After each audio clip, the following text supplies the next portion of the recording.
If you are watching this video, you are probably thinking of starting to beekeep here in the Philippines or just plainly curious about it. Originally, I started doing TikTok videos and saw how most of the audience got engaged with the beekeeping content. So I decided to make this YouTube channel for those who are really invested in this activity and might pursue the business. So where and how do you start? This question itself is very tricky to answer because there are different types of bees you could keep and each have different ways of handling. I personally manage Apis mellifera bees, also known as western honeybees. Some beekeepers handle Serrana or our local bees or liguan, and some handle stingless bees. Each have different pros and cons, but I can only speak for mellifera bees since these bees are what I am handling. And among the 3 types of bees mentioned, mellifera bees produce the most honey, so that might help you decide which bee to keep. When you have decided which type of bee to keep, majority, if not all, of the beekeepers will tell you to attend a beekeeping seminar, which I agree because these seminars are very informative. In my case, I attended the seminar out of pure curiosity with no plans to start a beekeeping business. But now, I have 9 hives on my second year. Plus, I have continued support from my mentor who was handling that seminar as well up until now. So even without any background of beekeeping, I was able to successfully handle my bees. Part of the seminar will explain the equipments you would need, the location, how to handle the bees, taking profit by selling bee products such as honey, beeswax, and a lot more. But in summary, the equipment you would need are a beehive and its frames, of course, beekeeping tools such as a hive tool, smoker, a bee veil. This all will further be explained in a seminar as well. Many people ask me about how to feed them. Most people think we feed bees like how often we feed poultry or livestock, but no.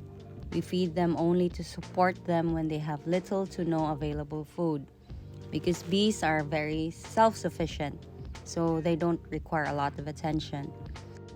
On slow days like rainy days, because we don't have winter in the Philippines, so during rainy days, we feed white sugar diluted in water with a 1:1 ratio and fed straight into the hive inside the feeder.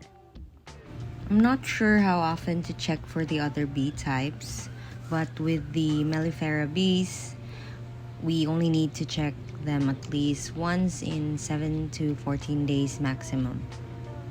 We check to see if they still have food, is the queen still alive and laying well, if they have enough space or too much space, are they sick, and a lot more. So where do you get bees? If you don't know any beekeepers yet, you can join beekeeping groups in Facebook and find one who can supply for you. Most of the time, the one who conducted the seminar will be able to sell you the bees you need. Location. No, you do not need to have a large farm area to keep bees. I myself started on our rooftop in our subdivision. As long as it's away from people, bright lights at night, and it's easily accessible, and of course there's enough foraging area around, then that's good.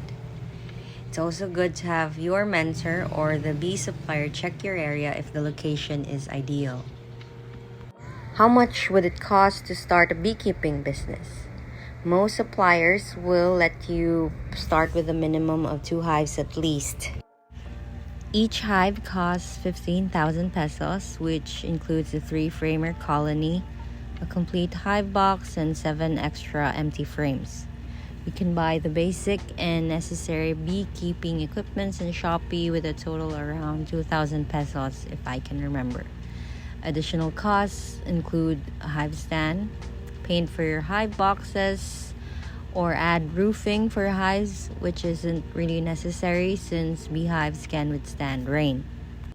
let's not forget about the cost of sugar. That's around 110 to 120 per kilo.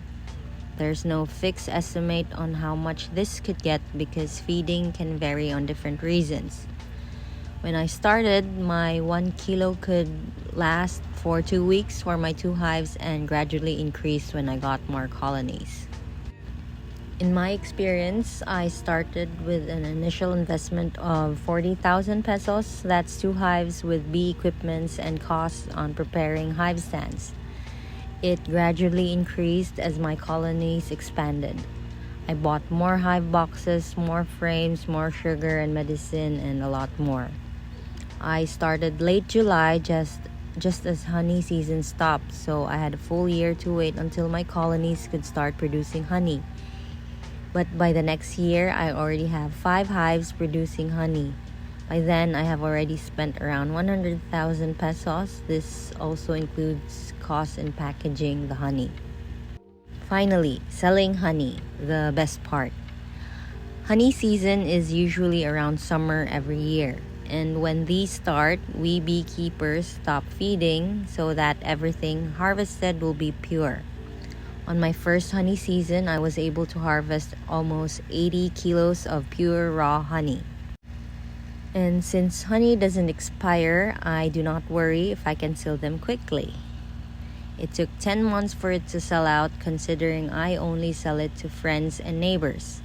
For its price, some would sell it for cheap and some would sell it around 500 pesos per 270 grams.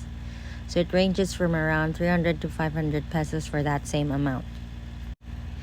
There's still so much to know and learn if you do plan to start beekeeping, and I hope that this video has given you a glimpse of what to expect if you do pursue. I hope you also subscribe so I can continue sharing my experience as a new beekeeper here in the Philippines. Bye!